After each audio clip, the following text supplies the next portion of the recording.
O Livro dos Médiuns, Allan Kardec. Segunda parte, das Manifestações Espíritas, capítulo 25, das Evocações, Espíritos que podem ser evocados, parte 2, 276. Devemos ainda considerar a facilidade que resulta do hábito da comunicação com determinado espírito.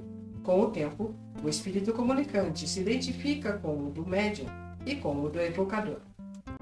Independente da questão de simpatia, estabelece-se entre eles relações fluídicas que tornam mais fáceis as comunicações.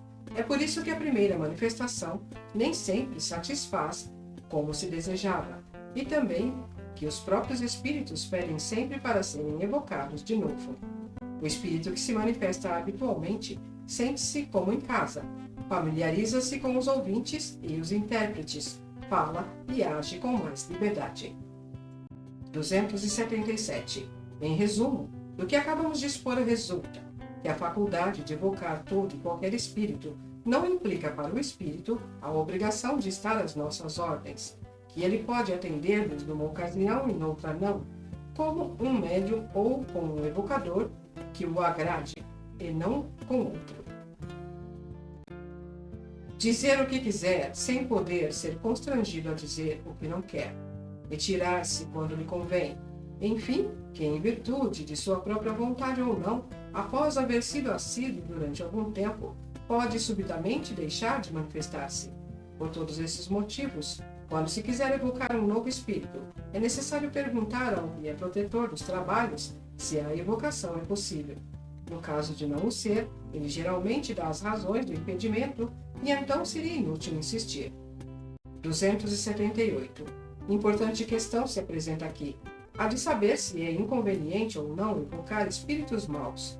Isso depende do fim que se propõe e da independência que se pode ter em relação a eles. Não há inconveniente quando se faz a evocação com um fim sério, instrutivo e tendo em vista melhorar-se.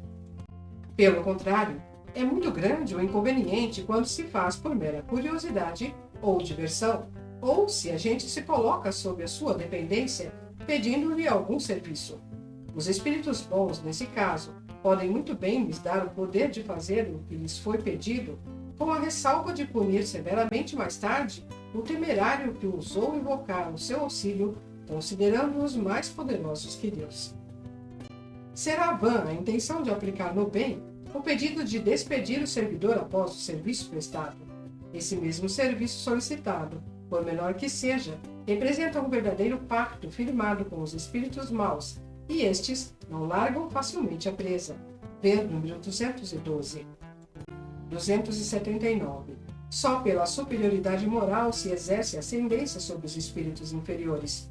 Os espíritos perversos reconhecem a superioridade dos homens de bem. Entretanto, alguém que lhes opõe à vontade enérgica, espécie de força bruta, reagem e muitas vezes são os mais fortes. Alguém tentava dominar assim um espírito rebelde, aplicando a vontade, e este lhe respondeu: deixa-me em paz com esses ares de matamouros, que não vales mais do que eu. Que se dirige um ladrão pregando moral a outro ladrão? Estranha-se que o nome de Deus, invocado contra eles, quase sempre não produz efeito. São Luís explicou a razão na resposta seguinte. O nome de Deus só tem influência sobre os espíritos imperfeitos na boca de quem pode usá-lo com a autoridade das suas próprias virtudes. Na boca de um homem que não tenha nenhuma superioridade moral sobre o espírito, é uma palavra como qualquer outra. Dá-se o mesmo com os objetos sagrados que lhes opõem. A arma terrível é inofensiva em mãos inábeis ou incapazes de usá-la.